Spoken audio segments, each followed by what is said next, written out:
Pernahkah kita merasa kosong, meski segalanya terlihat sempurna? Tersenyum di luar, namun hati merintih tanpa suara. Ada rasa hampa yang tak mampu dijelaskan. Seperti ada sesuatu yang hilang, sesuatu yang jauh dari genggaman jiwa kita. Di tengah hiruk-pikuk dunia, terkadang kita lupa bahwa ada ruang dalam hati yang hanya bisa terisi olehnya. Saat gelap menyelimuti batin dan asa terasa pudar, itulah panggilan halus dari Sang Maha Menggenggam, sebuah seruan untuk kembali mengenalnya lebih dekat, menyelami makna hidup dengan ilmu ma'rifat. Inilah perjalanan menuju cahaya, tempat kita menemukan keikhlasan, ketenangan dan makna sejati dari setiap hela nafas. Sahabat tilawah, saya akan membagikan ilmu makrifat dalam bentuk 7 episode penuh makna. Setiap episodenya akan membawa kita lebih dalam mengenal hakikat diri, memahami kebesarannya, dan menemukan ketenangan jiwa yang sejati. Bersiaplah untuk membuka hati dan pikiran, sebab ilmu ini bukan sekadar teori, tetapi sebuah pengalaman hidup yang mengubah cara pandang kita terhadap dunia dan akhirat. Mari kita bersama-sama meniti jalan menuju ma'rifat, menuju kedekatan dengan Sang Maha Pencipta. Bismillahirrahmanirrahim. Assalamualaikum. Hamdan wa syukron lillah. Allahumma sholli ala Sayyidina Muhammad. Selamat datang di channel T Semesta, tempat menggali ilmu yang mampu mengubah hidup dan menemukan kedamaian batin yang sejati. Silakan bersolawat terlebih dahulu, agar terus terhubung dengan Nur Muhammad dan hakikat Muhammad. Dan tentu saja, silakan tulis solawat terbaik Anda yang sudah biasa Anda gunakan sehari-hari di kolom komentar sebagai bentuk kecintaan kita kepada Rasulullah Shallallahu Alaihi Wasallam. Masya Allah, betapa besar nikmat dan berkah yang Allah berikan hanya dengan bersolawat. Di episode 1, ini ada 2 hal yang wajib kita pahami dalam ilmu makrifat, yaitu tentang mudarat dan manfaatnya. Segi mudaratnya ialah ada kalanya membawa orang menjadi sesat atau musyrik, dan ada kalanya membawa orang jadi apatis, mengasingkan diri dari pergaulan masyarakat ramai, dan secara mutlak memandang dunia ini sebagai tempat kotoran dan merusak, padahal dunia ini tempat beramal, bekerja dan berjuang untuk kebahagiaan umat manusia di dunia. Dan di akhirat, bisa terjadi hal-hal demikian itu apabila seseorang bertasawuf tanpa berakidah yang konsekuen dan bersyariah, dan tanpa tasawuf yang berasal dari tasawuf Islam yang murni. Dengan akidah yang hasil dari marifat sebenarnya itu, kita pasti mengetahui bahwa Tuhan itu pasti ada dan bisa merasakannya sendiri secara qati. Karena mereka itu pasti mengenalnya sehingga betul-betul mempercayainya. Dengan syariah, kita dapat taat menuruti peraturan-peraturan agama atau peraturan Tuhan. Dan dari ilmu marifat dan ilmu tauhidlah kita bisa merasakan dalam batin kita dan mengenal Tuhan untuk siapa dipersembahkan amal ibadah kita, dan sebagai kontrol jiwa untuk khusyuk kepadanya. Itulah segi mudaratnya. Segi manfaatnya ialah karena tauhid merupakan dasar pokok, kekuatan batin, pembersih jiwa dari kemusyrikan dalam hati, dan penumpuk iman, penyubur amal soleh, semata-mata mencari keridhaan Allah, memperkuat daya juang dengan sifat yang bernilai tinggi, membina tata hidup dan kehidupan, terutama untuk membina mental pembangunan. Atas dasar-dasar tasawuf, maka Islam akan lebih mampu membangun kemajuan dunia. Dan terutama pada pembangunan nasional kita sekarang ini. Maka sesuai dengan tujuan channel T Semesta ini, seperti yang sudah Anda ketahui, dan dapat dilihat dari deskripsi channel ini yang menunjukkan pentingnya ilmu makrifat dan tauhid ini. untuk menjadi referensi acuan keilmuan yang lebih mendalam untuk umat Islam yang masih sama-sama membutuhkannya. Maka untuk itu saya sangat mengharapkan agar channel dan video ini dapat dicerna, diterima dan diteliti. Dan harus hati-hati dalam mengambil kesimpulan, karena channel T Semesta ini sangat mendalam sebagai bahan studi, di mana ilmu tauhid merupakan pusat keyakinan dalam hati. Karena umat Islam tanpa keyakinan itu nol besar. Sahabat tilawaku, sebenarnya jika bahasan ini dilanjutkan,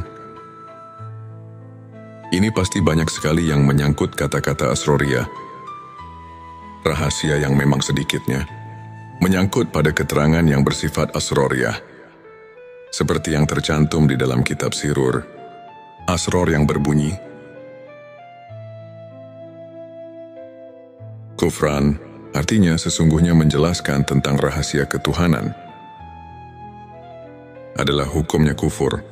Juga ada lagi keterangan yang berbunyi, man arafa lahu kala lisanuhu, artinya barang siapa yang telah mengenal Tuhannya, maka lipatkanlah lidahmu.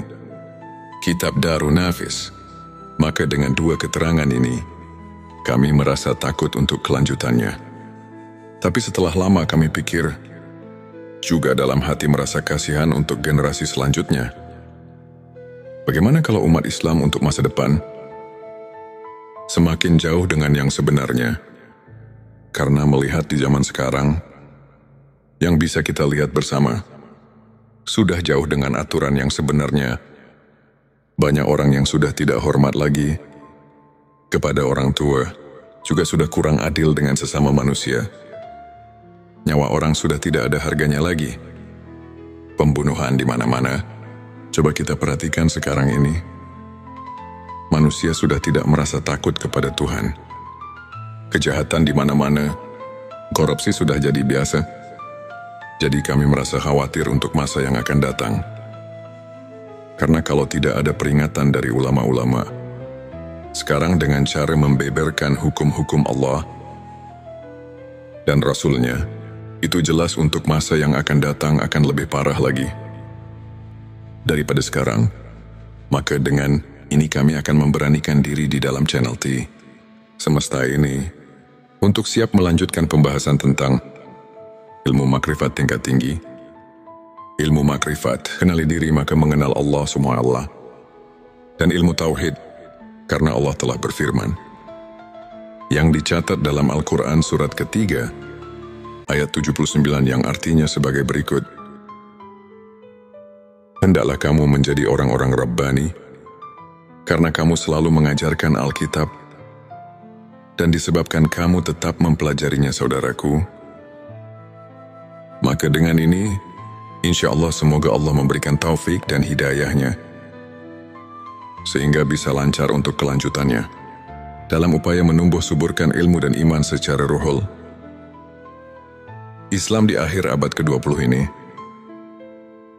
ada kecenderungan masyarakat, semua ilmu untuk mendalami ilmu tasawuf. Hal ini ditandai dengan semakin maraknya untuk mendalami penerbitan buku tasawuf, dan upaya oleh kalangan luas masyarakat. Semua ilmu ini dijabarkan oleh masyarakat dalam kehidupan mereka sehari-hari, sehingga dapat membentuk kehidupan agamis. Tentu kondisi seperti ini hendaknya terus dipelihara dan tumbuh kembangkan dalam rangka meningkatkan keimanan dan ketakwaan terhadap Allah yang Maha Esa. Sahabatku, sahabat tilawah semesta yang dimuliakan Allah, firman Allah dalam surat ke-7 ayat 172, yang artinya sebagai berikut. Dan ingatlah, ketika Tuhanmu mengeluarkan anak Adam dari punggung sulbi, mereka mengambil kesaksian terhadap jiwa mereka. Seraya Tuhan berfirman, bukankah aku Tuhanmu? Mereka menjawab, ya betul kami menjadi saksi.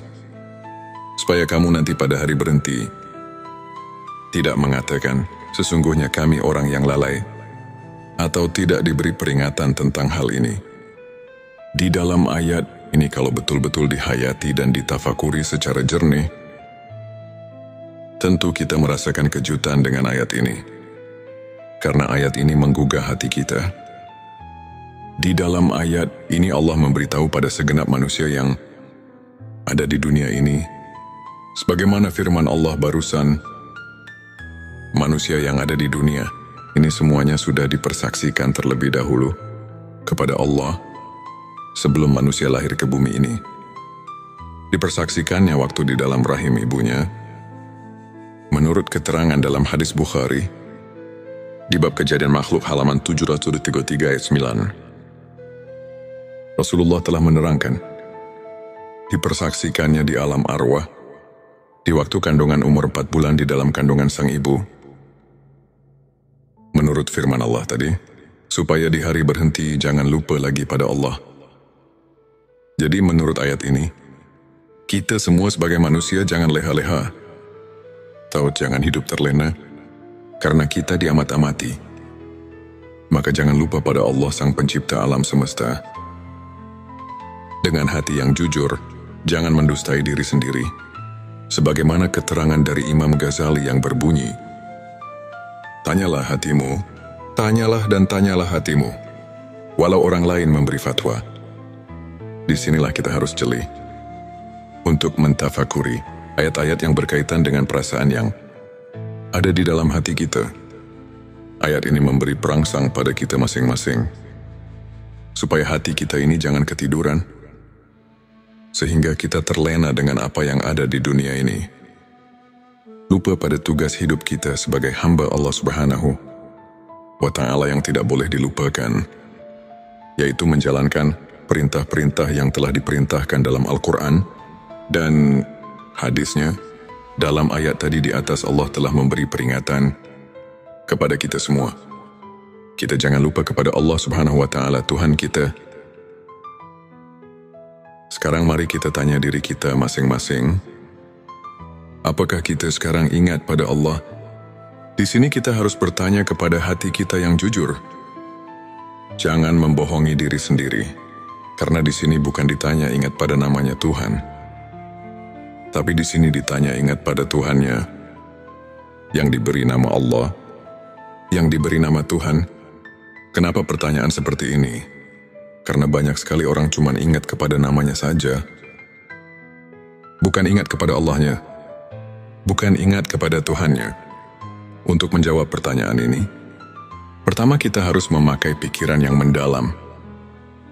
Kedua harus fakum bida wahir. Ketiga harus memakai hati yang jujur.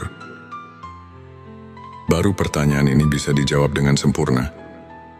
Tapi kalau dijawab dengan hati bainaung, ini pasti akan menimbulkan fitnah di kalangan umat Islam.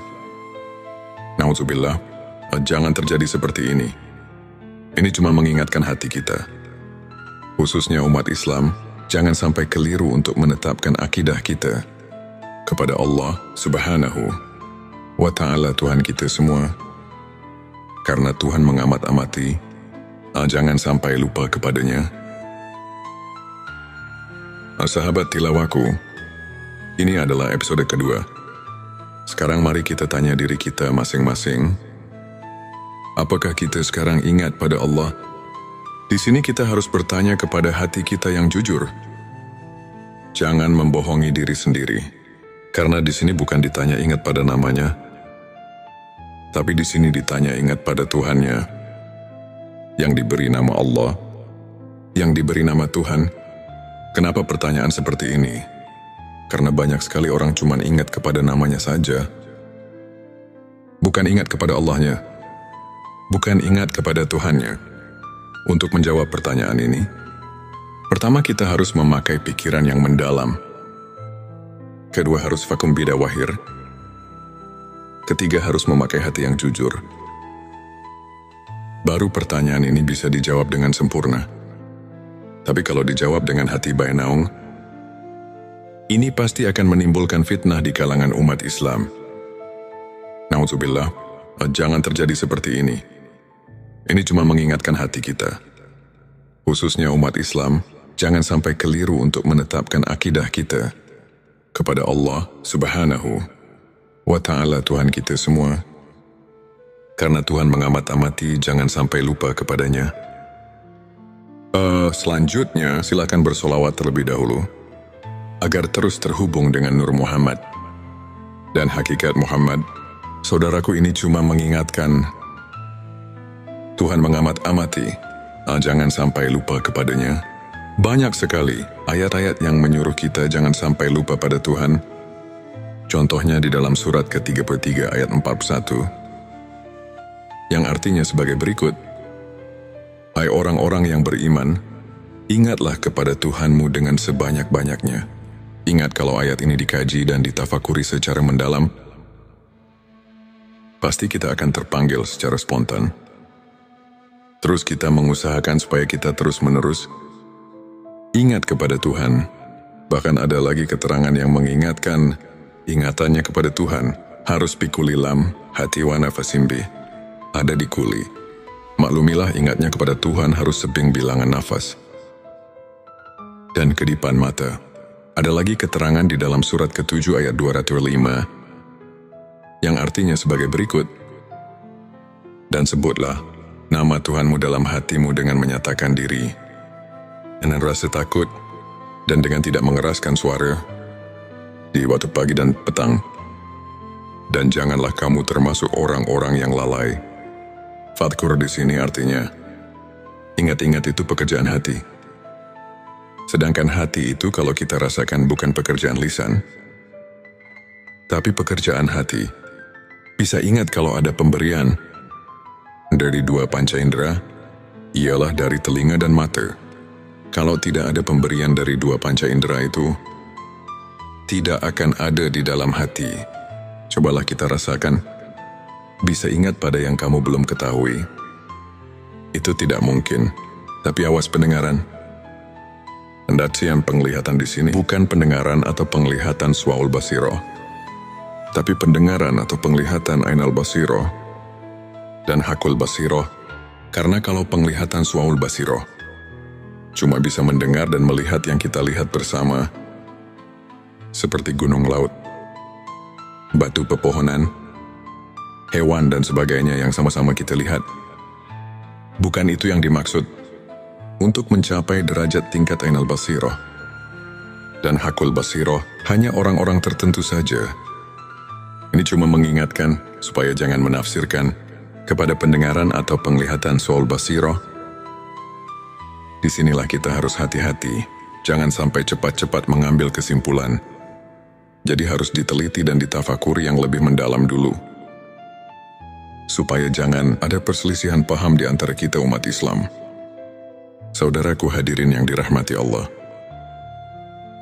untuk mengingat sebenarnya kepada Tuhan, kita harus suluk terlebih dahulu kepada guru antuk pituduh yang benar-benar ahli, karena tidak semua kiai, ajengan dan ustadz yang bisa mengajarkan hal ini. Ada kekhususan untuk arif billah yang bisa untuk hal itu. Dengan sangat pentingnya untuk mengingat Tuhan, kita harus berusaha sekuat tenaga. Karena kalau kita lupa kepada Tuhan sekarang, apalagi nanti di akhirat, pasti kita akan lupa. Sedangkan kalau kita lupa karena tidak diberitahu oleh kedua orang tua, maka itu pun tidak bisa menghisap kepadanya. Sebagaimana firman Allah di surat ke-7 ayat 173. Surat Al-A'raf sudah memberi peringatan kepada kita yang berbunyi, atau agar kamu tidak mengatakan, sesungguhnya orang-orang tua kami telah mempersekutukan Tuhan sejak dahulu, sedang kami ini adalah anak-anak keturunan yang datang sesudah mereka. Maka apakah engkau akan membinasakan kami karena perbuatan orang-orang yang sesat dahulu? Quran Surat Al-A'raf ayat 173. Nah, di sini marilah semua, khususnya orang-orang yang beriman, mari kita bangkitkan pikiran kita untuk penelitian, mentafakuri ayat ini, karena sudah jelas dan dapat kita pahami tadi. Ayat 172. Dan ditegaskan lagi dengan ayat 173. Ini benar-benar Tuhan melarang lupa kepadanya. Juga jangan menyalahkan kedua orang tua, apalagi menghisapnya, karena kita sebetulnya sudah diberitahu oleh Tuhan melalui wahyunya kepada Nabi Muhammad Shallallahu Alaihi Wasallam bahwa kita semua sudah mengatakan qalu bala syahidna. Maksudnya, supaya kita nanti di akhirat jangan bilang lalai atau lupa kepadanya, sebab kalau lupa atau lalai atau lupa kepadanya, ini hanya kesalahannya sendiri, yang akibatnya kita akan mendapatkan kesesatan, karena tidak mau tahu tentang agama sendiri. Karena itulah kita jadi bodoh. Bodoh tentang persaksian kepadanya. Bodoh itu karena lupa. Lupa itu jadi kita bodoh. Sama yang telah dikatakan di dalam kitab Sirur Asror. Di situ dikatakan penyebab, tapi hati adalah karena lupa. Dengan lupa kita jadi bodoh. Bodoh dalam urusan ketuhanan. Setelah manusia berjanji di alam arwah, sahabat tilawahku, sekarang di episode ketiga. Di sini marilah semua, khususnya orang-orang yang beriman, mari kita bangkitkan pikiran kita untuk meneliti, mentafakuri ayat ini. Firman Allah di surat ke-7 ayat 173. Sudah memberi peringatan kepada kita yang berbunyi, atau agar kamu tidak mengatakan, sesungguhnya orang-orang tua kami telah mempersekutukan Tuhan sejak dahulu, sedang kami ini adalah anak-anak keturunan yang datang sesudah mereka. Maka apakah engkau akan membinasakan kami karena perbuatan orang-orang yang sesat dahulu? Quran Surat Al-A'raf ayat 173. Di sini sudah jelas dan dapat kita pahami, ini benar-benar Tuhan melarang lupa kepadanya.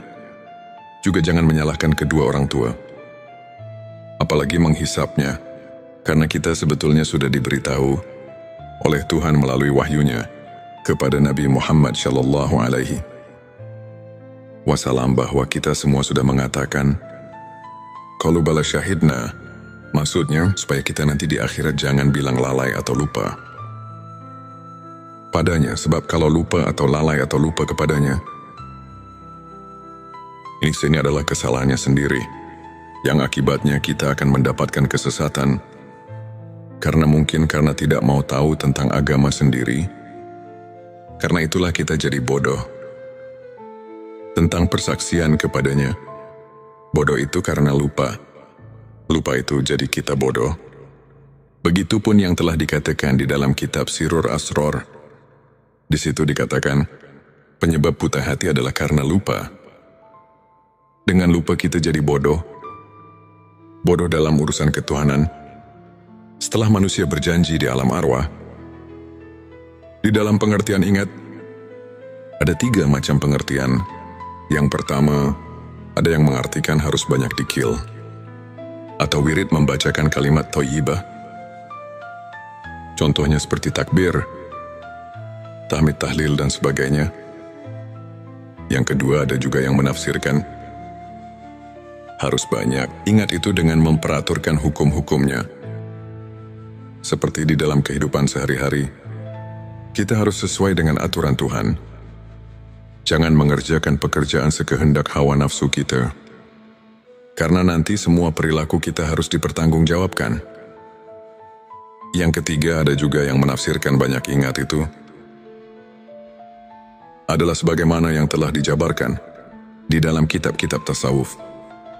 Seperti dalam di kitab Al-Hikam, para arif bila menafsirkan ayat tersebut di atas dan meneliti di surat kedua ayat 152, itu benar-benar kita selaku manusia yang ada di jagat raya, ini dilarang keras lupa kepada Tuhan. Jadi kita di dalam menafsirkan ayat tersebut harus hati-hati, karena urusan ingat itu adalah urusan hati atau urusan kolbu. Ini tidak bisa dengan begitu saja. Walaupun yang sebelumnya juga tidak salah, itu penafsiran tingkat dasar. Tapi kita harus ingat, ini pekerjaan kolbu, harus vakum bidawahir, sehingga bisa dirasakan oleh yang mengingatnya. Untuk mengingat dengan sebenarnya, ini harus melalui proses-proses yang tertentu. Karena kolbu itu tidak akan bisa dibohongi. Kolbu bisa ingat cuman kepada yang sudah diketahui. Kolbu tidak akan ingat kepada yang belum diketahui. Coba saja kita sama rasakan. Atau tanya hati kita masing-masing. Secara jujur, apakah bisa ingat kepada yang belum kita ketahui? Ini jawaban ada di dalam kolbu kita masing-masing. Untuk lebih jelasnya, ada keterangan di dalam kitab Sirur Asror di halaman 80. Di situ telah dijelaskan, yang artinya, yang dikatakan zikir ruh, itu adalah menyaksikan sifat tajalinya. Di dalam keterangan ini ada kalimat zikir. Di sini makna zikir bukan nyebut atau yang dikatakan wirid. Tapi zikir di sini ialah mengetahui atau menyaksikan. Tapi untuk ingat itu, harus mengetahui dahulu kepada yang akan diingatnya. Apalagi ini urusan akidah. Akidah ketuhanan. Harus betul-betul positif kepada yang akan diingatnya. Sebagaimana yang kita maklumi bersama, kita setiap ibadah salat suka mengucapkan, Afdalul zikri falam, anahu la ilaha illallah. Artinya cukupnya ingat itu adalah ketahuilah, bahwa tidak ada lagi Tuhan kecuali Allah. Di dalam ayat ini kita semua sudah maklum, bahkan para arif bilah di dalam kitab tasawuf. Dan di kitab Al-Hikam, ayat ini betul-betul menunjukkan keharusan marifat kepada Tuhan, maksudnya supaya kita ingatnya kepada Tuhan. Benar-benar vakum bidawahyu, terasa benarnya dengan kolbunya sendiri. Karena untuk ingat kepada Tuhan, itu harus memakai amrun jauki, perasaan yang mendalam, ceritaan yang jujur, sesuai dengan pembuktiannya, walaupun pengertian orang lain menyalahkannya. Tapi kalau sudah vakum bidawahir di dalam kolbu, kita sudah nasion, andalilin sesuai dengan dalil-dalilnya, itu jangan diragukan lagi, karena men lam yaduk lam yadri. Siapa yang tidak merasakan, barang tentu tidak akan mengetahuinya. Kita harus jujur, jangan membohongi diri sendiri, sesuai dengan firman Allah di dalam surat ke-33 ayat 70. Yang artinya, hai orang-orang yang beriman, bertakwalah kamu kepada Allah, dan mengucapkan kata yang benar. Di dalam ayat ini, kita kayaknya disuruh banyak menyadarkan diri, supaya jangan sembarangan di dalam mengingat Tuhan, atau jangan asal-asalan. Walaupun di level syariat itu tidak seberapa, salah itu hanya untuk orang-orang yang masih tingkat dasar. Tapi ketika sudah tingkat dewasa, di dalam agama, harus suluk lagi kepada yang lebih mendalam. Sahabatku, ada dalil yang mengatakan, yang artinya, barang siapa yang mengerjakan hari sekarang, sama saja dengan hari kemarin, itu orang termasuk golongan yang merugi. Artinya kita jangan lari di tempat, karena itu tidak akan maju-maju. Tapi seharusnya, sebagaimana yang telah dikatakan oleh Sayyidina Ali, yang artinya, dan barang siapa mengerjakan hari, ini lebih baik dari hari kemarin. Itu tandanya orang yang mendapat keuntungan. Hadirin yang dimuliakan Allah. Ada pertanyaan dari jemaah. Pak, maaf saya mau bertanya. Boleh enggak? Kami jawab boleh saja. Karena kita harus benar-benar mengerti dan bisa merasakannya sendiri. Apa yang ditanyakan? Katanya, setelah kita menyimak keterangan dari awal sampai akhir, juga meneliti dan mentafakurinya, sampai di sini, ini kayak manusia berikut saya. Harus mengenal Tuhan, itu harus diawali dari dunia ini. Nah, di sini saya mau nanya, apakah mungkin saya, manusia biasa, bisa mengenal Tuhan di dunia ini? Saya jawab, maaf, saya tidak akan menjawab langsung kepadamu. Tapi Allah lah yang akan menjawab pertanyaanmu. Sahabat tilawahku, ini adalah episode keempat. Sebelumnya, ada pertanyaan yang akan dijawab langsung oleh Allah. Ini ada dalam firman Allah, surat ke-5 Al-Maidah, ayat 35 yang artinya, hai orang-orang yang beriman, bertakwalah kepada Allah, dan carilah jalan yang mendekatkan diri kepadanya, dan berjihadlah di jalannya, agar kamu mendapat keberuntungan. Dari ayat ini sudah jelas bahwa Tuhan menunjukkan kepada seluruh manusia yang ada di dunia ini, terutama kepada orang yang mengaku iman kepada Tuhan, bahwa kita selaku manusia yang sudah mengaku iman, harus sekeras mungkin untuk mencapai wasilah, atau jalan untuk taqarrub mendekatkan diri kepadanya. Juga di dalam ayat lain, Tuhan telah berfirman sebagaimana yang tercatat di surat ke-84, ayat 6 yang artinya, "Hai manusia, sesungguhnya kamu telah bekerja dengan sungguh-sungguh menuju Tuhanmu, maka pasti kamu akan menemuinya.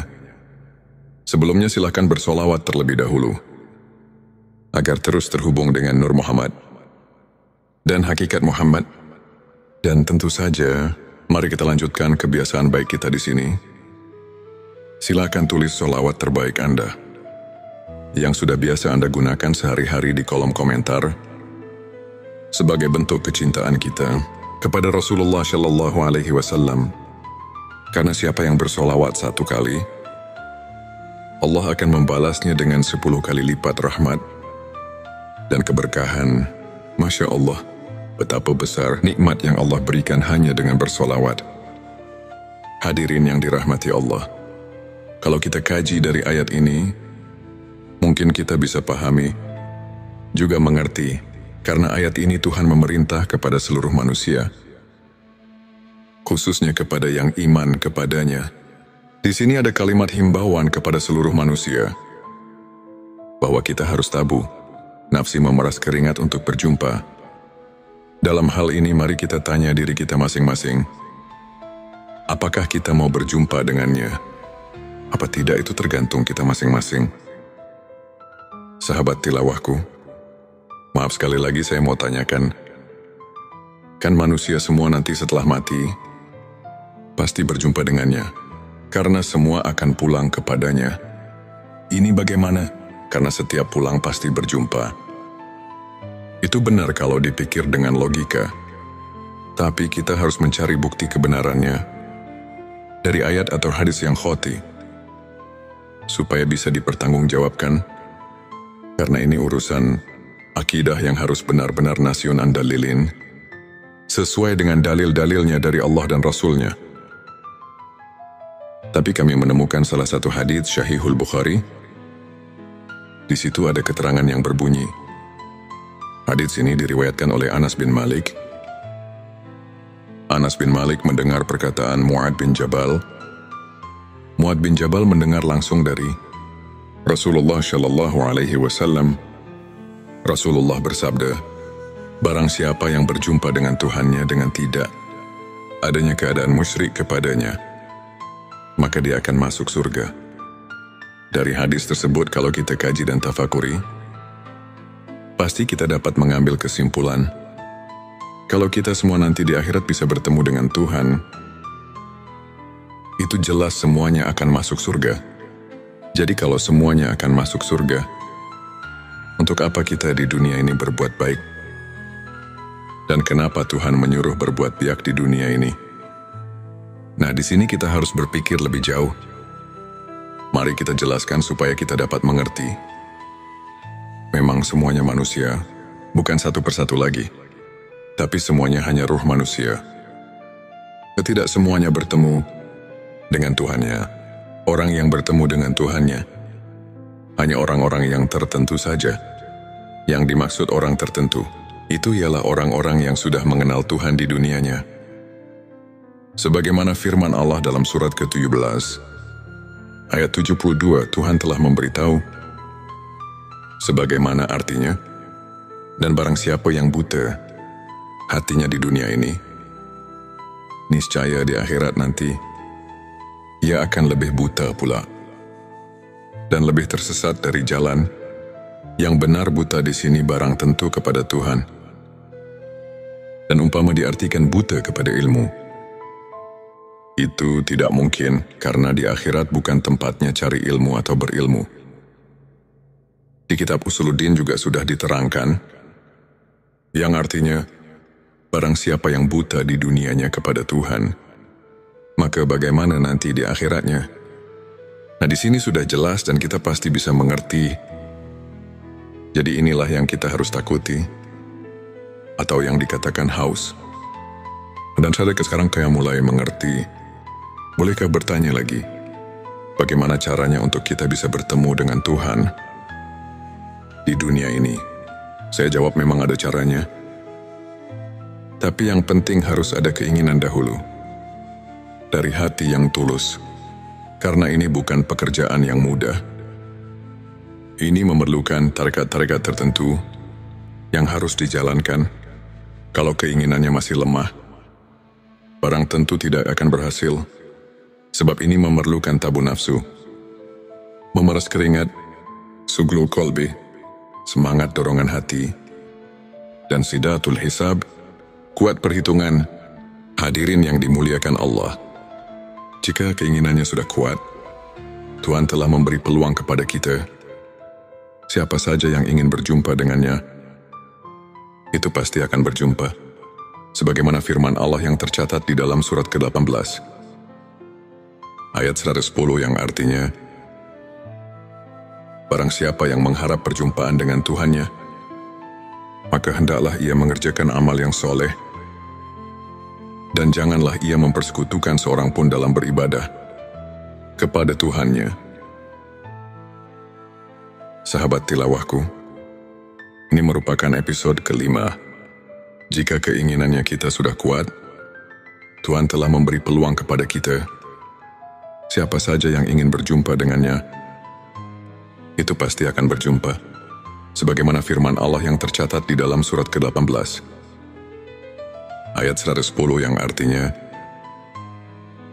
barang siapa yang mengharap perjumpaan dengan Tuhannya, maka hendaklah ia bekerja amal yang soleh, dan janganlah ia mempersekutukan seorang pun dalam mendengarkan kepada Tuhannya menurut ayat di atas. Untuk berjumpa dengan Tuhan itu bukan mungkin lagi, tapi pasti asal kita bisa berbuat amal soleh. Namun untuk berbuat amal soleh, ini harus ada petunjuk guru yang ahlinya. Bukan sembarangan, sebab tidak semua guru ngaji yang bisa mengerjakan hal ini. Bahkan tidak semua kiai ajengan Ustadz mengetahui tentang ini. Contohnya seperti di dalam keterangan kalimat salat saja. Kan shotnya salful kolbi, artinya elingan atau ingatan suci. Jadi di dalam salat harus mempunyai ingatan suci. Artinya harus sudah hilang dari sifat samar dan meraba kepada Tuhannya. Tapi buktinya boleh rasakan sendiri. Sudah biasa, begitukah kita? Apa belum padahal? Tuhan sudah berfirman di dalam hadits qudsi yang tercatat di kitab Al-Hikam, yang artinya, aku adalah Kanjeng Mapian yang terpendam dan tertutup. Aku ingin ditemukan dan dikenalnya. Kuciptakan makhluk agar mereka mengenalku. Setelah mengenal hadits ini makin jelas, bukan mungkin lagi untuk mengenal Tuhan. Tapi pasti, asal mempunyai keinginan yang keras dan kuat perhitungan. Tapi walaupun begitu, ini bukan pekerjaan gampang.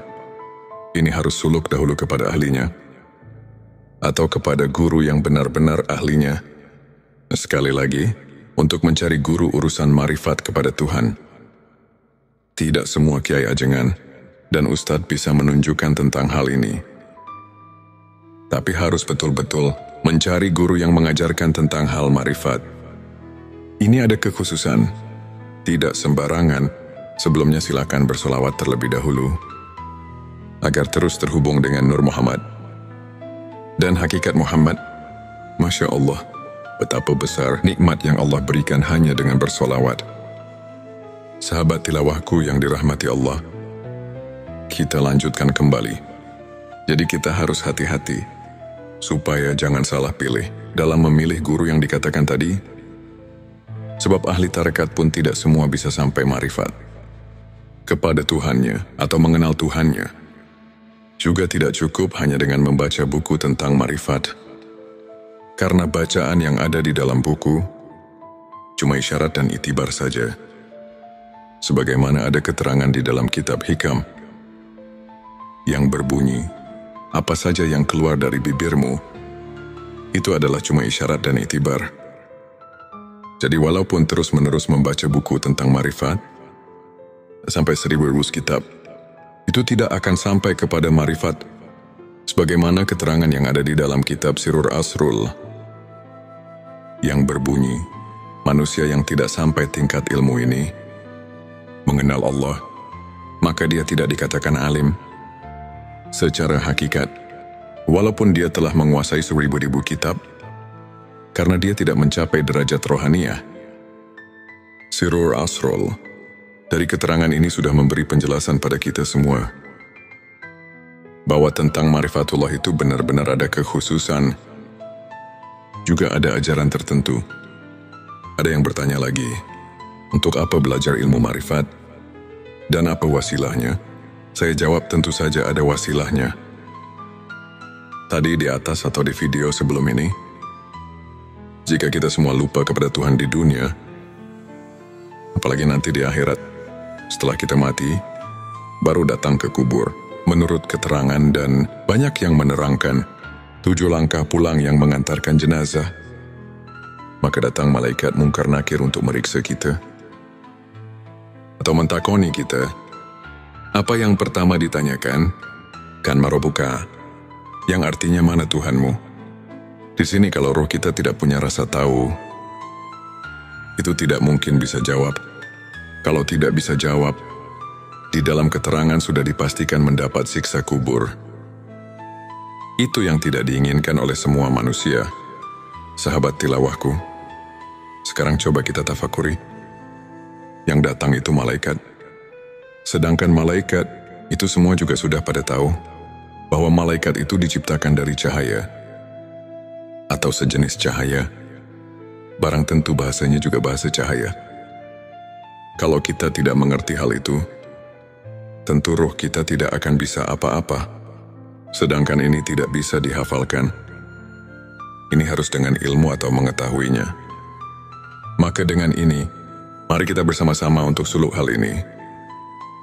Carilah guru suluk yang benar-benar ahlinya. Juga harus hati-hati. Jangan salah pilih. Kalau salah pilih, pasti kita celaka dunia dan akhirat. Oleh karena itu, dalam mendengarkan dan memahaminya, diperlukan ketelitian, pemikiran yang jernih dan tajam, daya serap yang kuat, dan wawasan yang luas, serta yang penting disertai dengan hati yang ikhlas. Dan lillahi ta'ala, dan kukuhnya iman, serta menjadi terapi kejiwaan orang yang memerlukan taqarrub kepada Tuhan Yang Maha Esa. Karena jika kita dikatakan gegabah di dalam memahaminya, itu tidak akan berhasil untuk memberi kegampangan. Di dalam channel T Semesta ini akan diterangkan tentang kejadian asal kita supaya kita sedikitnya bisa memahaminya. Tapi ini cuma untuk memberi kemudahan daya pikir saja, bukan.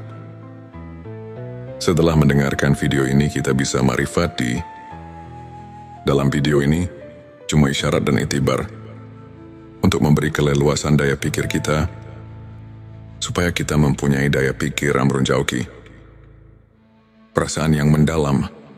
Maksudnya setelah mempunyai perasaan yang mendalam, kita bisa meningkatkan ibadah yang benar-benar koti dan nasyunan dalilin, cocok dengan dalil dan contohnya.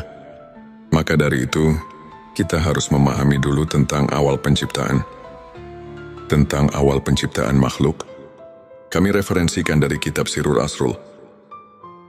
Karena di sana itu udah enak banget. Mari kita telusuri bagaimana dan dari mana kita asal sekarang. Di dalam kitab Sirur Asrul, di situ banyak sekali menerangkan tentang asal, muasal kejadian manusia. Jadi kita bisa mengambil hikmahnya dari kitab tersebut. Karena kitab tersebut dapat dipertanggungjawabkan kebenarannya, karena sesuai dengan kenyataannya. Dan bisa dirasakan sendiri kalau kita sudah memahaminya. Di dalam kitab Sirur Asror diterangkan secara jelas. Saya akan langsung menjabarkan dalam bentuk terjemah, yang artinya sebagai berikut. Ketahuilah Semoga engkau diberi taufik kepada segala yang dicintai dan diridhoi Tuhan.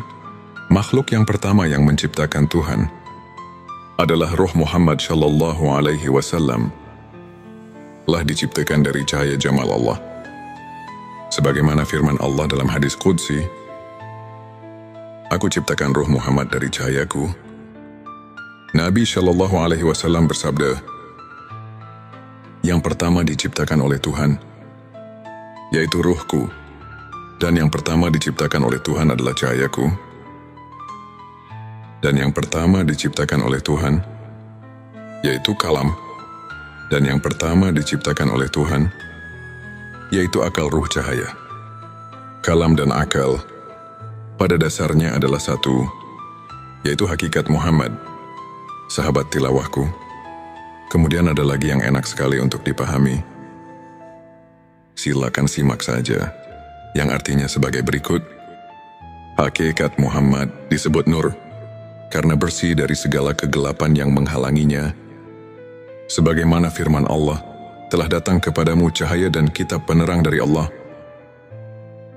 Hakikat Muhammad disebut juga akal, karena ia yang menemukan segala sesuatu. Hakikat Muhammad disebut kalam, karena ia yang menjadi sebab perpindahan ilmu, seperti halnya mata pena sebagai pengalih ilmu di alam. Lahud Ruh Muhammad adalah ruh yang termurni sebagai makhluk. Hal ini sesuai dengan sabda Rasulullah Shallallahu Alaihi Wasallam yang menerangkan tentang "Aku dari Allah dan makhluk lain dari aku." Inilah sabdanya, dan dari Ruh Muhammad itulah Allah menciptakan semua ruh. Di alam laut dalam bentuk yang baik, terbaik yang hakiki. Itulah nama seluruh manusia di alam laut. Alam laut adalah negeri asal. Setelah 4.000 tahun sejak penciptaan Ruh Muhammad, maka Allah menciptakan Arasy dari Nur Muhammad. Begitu pula seluruh makhluk lainnya diciptakan dari Nur Muhammad. Dilanjutkan dengan sabda Rasulullah Shallallahu Alaihi Wasallam yang artinya sebagai berikut. Selanjutnya ruh diturunkan ke alam yang terendah, dimasukkan pada makhluk yang terendah, yaitu jasad, sebagaimana firman Allah, "Kemudian aku turunkan manusia ke tempat yang terendah." Proses turunnya adalah setelah ruh diciptakan di alam laut, maka diturunkan ke alam Jabarut, dan dibalut dengan cahaya Jabarut, bagai pakaian antara kedua haram. Lapis kedua ini disebut Ruh Sultani. Selanjutnya diturunkan lagi ke alam Malakut, dan dibalut dengan cahaya Malakut yang disebut Ruh Rohani. Kemudian diturunkan lagi ke alam Mulki, dan disebut dengan cahaya Mulki. Lapis keempat ini disebut Ruh Jasmani. Sahabat tilawahku, kemudian sabda Rasulullah Shallallahu Alaihi Wasallam berlanjut dengan sabdanya sebagai berikut. Selanjutnya Allah menciptakan badan atau jasad, dan mulki atau bumi.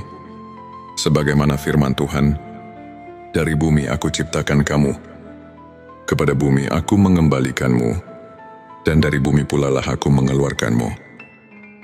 Setelah terwujud jasad, maka Allah memerintahkan ruh agar masuk ke dalam jasad, dan ruh masuk ke dalam jasad. Sebagaimana firman Allah, "Ku ciptakan ruh dariku ke dalam jasad." Hadirin sahabat tilawah yang dirahmati Allah. Kemudian sabda Rasulullah Shallallahu Alaihi Wasallam ditutup dengan sabdanya sebagai berikut. Ketika ruh berada di dalam jasad dan merasa senang berada jasad, ruh lupa akan perjanjian awal di alam-alam laut, yaitu hari perjanjian alastu bi rabbikum. "Bukankah aku ini Tuhanmu?" Ruh menjawab, "Benar, engkau adalah Tuhanku." Karena ruh lupa pada perjanjian awal, maka ruh tidak dapat kembali ke alam laut sebagai tempat awal. Dengan kasihnya Tuhan, maka menolong mereka dengan menurunkan kitab-kitab samawi sebagai peringatan tentang negeri asal bagi mereka. Sesuai dengan firman Tuhan, berikanlah peringatan pada mereka tentang hari-hari Tuhan. Ialah hari pertemuan antara Tuhan dengan seluruh arwah di alam laut. Lain halnya dengan para nabi, mereka datang ke bumi dan kembali ke akhirat, badannya di bumi, sedangkan ruhnya intinya berada di negeri asal. Karena adanya peringatan ini, sangat sedikit orang yang sadar dan kembali, serta berkeinginan dan sampai ke alam asal. Karena sedikitnya manusia yang mampu kembali ke alam asal, maka Allah melimpahkan kenabian kepada Ruh Agung Muhammad Rasulullah, penutup petunjuk jalan dari kesesatan ke alam terang. Ia diutus para rasul untuk mengingatkan mereka yang lupa dan membuka hatinya. Nabi mengajak mereka agar kembali dan sampai serta bertemu dengan jamal Allah yang azali sesuai dengan firman Allah mengatakan,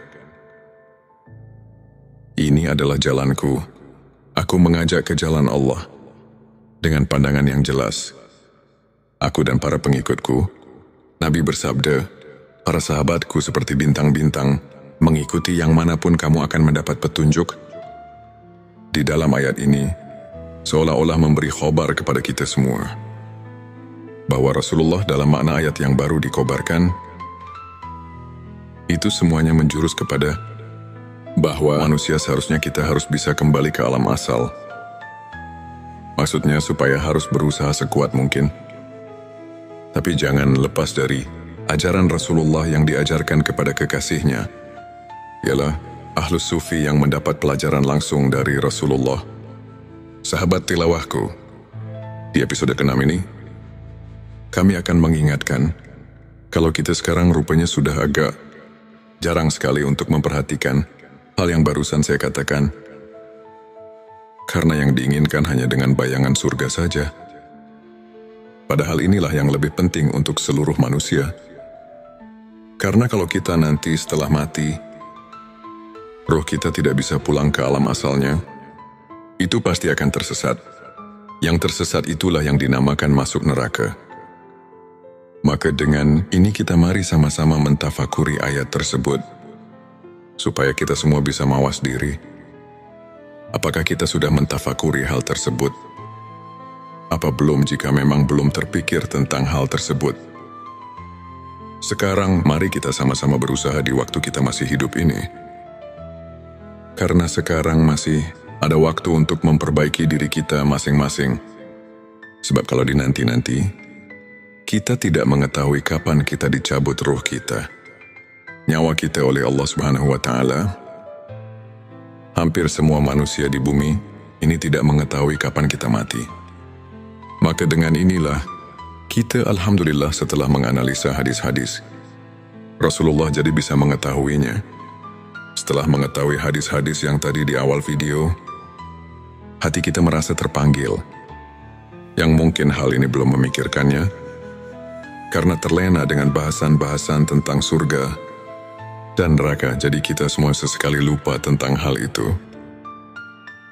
Nabi mengajak manusia kembali kepada Allah Subhanahu wa Ta'ala dengan pandangan yang jelas, yang di dalam Al-Quran disebut basiroh, yang artinya adalah dari ruh asli yang terbuka pada mata hati para aulia. Basirohnya lain halnya sama dengan ilmu laduni batin, ilmu yang langsung dari Allah, sesuai dengan firman-Nya. Kepada Dia kuberikan ilmu yang langsung dariku. Untuk menghasilkan basiroh, manusia mengambilnya dari ahli basiroh dengan mengambil pembicaraan dari seorang wali mursyid yang dapat menunjukkan dari alam laut. Di sini mungkin ada pertanyaan, bagaimana kalau saya mau ditunjukkan kepada basiroh yang dimaksud, sedangkan wali mursyid yang dimaksud sekarang sudah tiada? Itu memang benar, sekarang wali mursyidnya sudah tiada. Tapi kita jangan putus asa, karena ada keterangan yang menunjukkan kepada kita semua. Sebagaimana kita maklumi, al-ulama warasatul anbiya, ulama adalah pewaris para nabi. Tapi kita juga harus hati-hati, karena tidak semua ulama yang bisa menunjukkan hal itu. Namun yang jelas pasti, ada seseorang yang masih bisa menunjukkan hal itu. Kita harus berusaha sekeras mungkin, atau yang dikata wajihadu fisabilillah, untuk menemukan guru antuk pituduh tersebut. Al-ulama warasatul anbiya. Ulama adalah pewaris para nabi. Jika kita memperhatikan keterangan ini, jelas jangan merasa putus asa, atau kita membuat alasan untuk kalah, hingga kita tidak berusaha untuk mencari jalan supaya kita bisa pulang ke alam asal. Sedangkan Tuhan sudah memerintahkan supaya kita berusaha untuk mendekatkan diri kepada Tuhan. Sebagaimana firman-Nya di dalam surat kelima, surat Al-Maidah ayat 35, yang artinya sebagai berikut, "Hai orang-orang yang beriman, bertakwalah kepada Allah, dan carilah jalan yang mendekatkan diri kepadanya, dan berjihadlah pada jalannya, supaya kamu mendapat keberuntungan." Dari ayat tersebut sudah jelas bahwa Tuhan sudah memerintahkan kepada seluruh manusia di dunia ini supaya berusaha sekeras mungkin. Tapi di dalam berusahanya harus hati-hati. Di dalam ayat ini disuruh supaya berusahanya itu di jalan Tuhan. Jadi kalau ayat ini dikaji lagi, ini mengandung dua unsur. Yang pertama, kita harus berusaha di jalan Tuhan. Ini barang tentu harus mencari guru yang menunjukkannya. Artinya harus mencari guru yang benar-benar ahli. Karena tidak semua ustadz yang bisa menunjukkan kepada hal tersebut. Ada kekhususan, ialah orang-orang yang sudah betul-betul arif, bilah yang sebenarnya. Karena kalau membaca kitab atau membaca buku saja, ini tidak mungkin bisa berhasil. Karena bacaan cuma sebagai isyarat dan itibar saja. Hanya untuk memperluas daya pikir dan memberi wawasan yang luas. Jadi kalau untuk menelusuri tentang asal kita, ini harus hati-hati. Tidak cukup hanya baca kitab atau baca buku saja. Harus ada petunjuk yang pasti. Sahabat tilawahku, ini adalah episode terakhir, episode ke-7, untuk memperluas daya pikir dan memberi wawasan yang luas untuk menelusuri tentang asal kita. Ini harus hati-hati, tidak cukup hanya baca kitab atau baca buku saja, tapi harus ada petunjuknya yang pasti. Mari kita tafakuri dan rasakan kita bersama. Sebagaimana dalil telah tertulis dalam kitab Sirur, Asror yang berbunyi, "Aku dari Allah, dan makhluk lain dari kami." Yang dimaksud makhluk lain di sini, mari kita perhatikan penjelasannya. Sebagaimana sabda Rasul yang artinya, "Dan dari ruh Muhammad itulah Allah menciptakan semua ruh di alam laut." Dan ada lagi dalil yang menjelaskan tentang asal-usul seluruh makhluk. Sebagaimana yang diterangkan di dalam kitab Aqidah Tunajin, yang artinya sebagai berikut. Yang pertama diciptakan Tuhan ialah akal-akal. Itu bangsa lelembut, rubania rohania. Dan itulah hakikatul insan. Hakikatul insan itulah yang bisa membuktikan dan mengerti, yang bisa marifat kepada Tuhan, dan itulah yang menjadi sebab diperintahnya dan dipinta pertanggungjawabnya dari orang tersebut. Sahabat tilawahku, dari keterangan ini, mari kita simak sejenak, supaya kita betul-betul mengerti asas tujuannya. Kalau kita sudah mengerti dan meneliti tujuannya, pasti kita tidak akan mengeluarkan fitnah di kalangan masyarakat, atau sekurang-kurangnya kita bisa memahami tentang hak yang kita harus diketahui atau kita tuju. Selanjutnya, silahkan bersolawat terlebih dahulu, agar terus terhubung dengan Nur Muhammad dan hakikat Muhammad, sahabatku. Di dalam keterangan atau dalil barusan, memberitahu kepada kita semua bahwa manusia awalnya diciptakan oleh Tuhan ialah di dalam laut. Juga yang diciptakan baru hak Muhammad, atau yang dikatakan asal ning asal. Ada juga yang mengatakan Nurullah atau Johar awal. Itu baru di alam asal.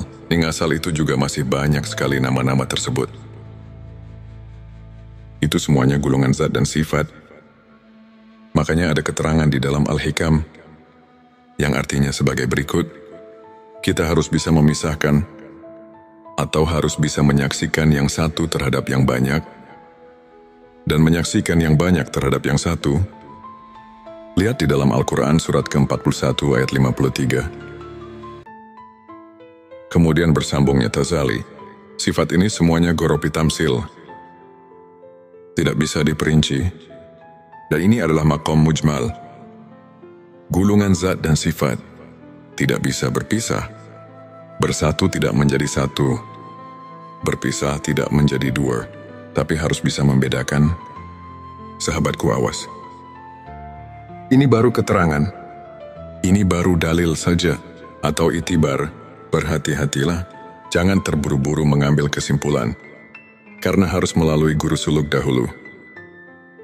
Ini cuma untuk membangkitkan wawasan kita saja, supaya jangan merasa cukup dengan pengertian yang ada kalau kita telusuri lagi. Toh masih jauh yang kita harus ditempuh, karena kita harus kembali ke alam asal, yaitu Inna lillahi wa inna ilaihi rojiun. Asal dari Tuhan harus kembali kepada Tuhan lagi. Nah, sahabatku, di sini tentunya kita harus berpikir terlebih dahulu, karena tidak semua sesudah mati bisa pulang ke alam asal. Untuk bisa kembali ke alam asal, ada proses tertentu, karena kita harus tahu dahulu. Pertama, bagaimana proses kejadiannya. Kedua, harus melalui pengabdian yang benar sesuai dengan contohnya, yang dikatakan nasyun andal lilin. Ketiga, harus melalui guru yang benar. Keempat, harus melalui tawajuh kepada guru suluk. Sebagaimana dalam kitab Al-Hikam yang berbunyi, untuk orang yang telah diberi nur tawajuh, yang bisa menyampaikan, menghubungkan kepada nur muwajahah, maka untuk seterusnya orang tersebut itu akan berjalan di dalam cahaya, dan cahaya itu untuk kamu. Maka sesungguhnya kamu itu tetap dari Tuhan. Semoga video ini bisa menjadi pencerahan. Sampai jumpa kembali di video selanjutnya. Wassalamualaikum warahmatullahi wabarakatuh.